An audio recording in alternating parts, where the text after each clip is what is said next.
Local bankers were given the royal treatment at a breakfast in their honor at the Villa Barone in the BRONXNET section of the Bronx.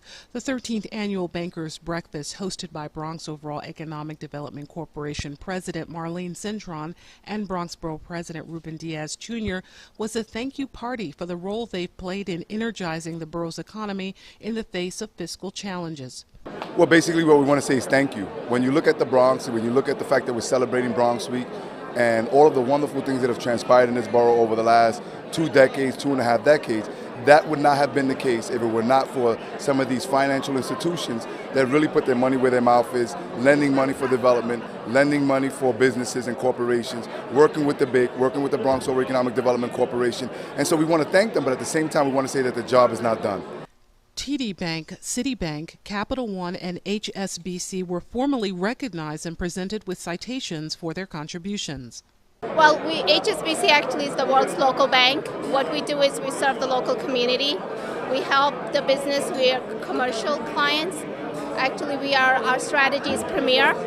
So we focus on deepening relationship, mortgages, lending to help the community grow.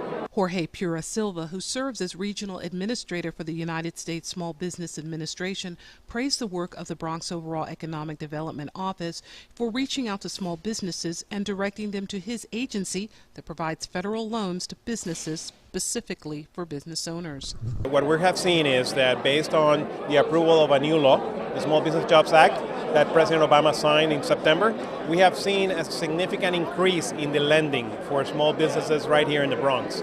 As a matter of fact, I have some impressive statistics that show that more than 2,000 jobs have been created thanks to SBA lending.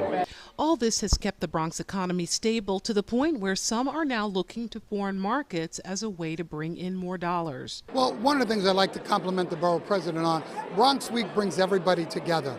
It becomes a united situation for everybody. This is a perfect example of what Bronx business leaders want to see. Coco Delicioso Helado is a homegrown business. It thrives and it's created jobs for people right here in the borough. You know, this is a beautiful event. Yeah. We always get something out of this event, always a little bit of business. That's the reason we're over here. And that's why, you know, the Bronx, like Ruben says, is growing. There's a lot of opportunities. Every day you see a lot of things going in the Bronx.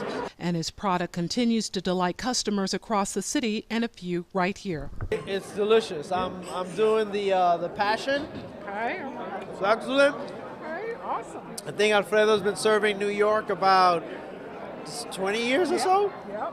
And it's still as delicious as it always is, and he keeps increasing his products and putting more carts on the street. During the breakfast, Madeline Marquez, executive director of the Bronx Initiative Corporation, an agency that provides businesses with information on resources available, encouraged them to connect with lenders. Her message was that through creativity and networking, businesses that have shifted off course can be re-energized. For BRONXNET, this is Arlene Makoko.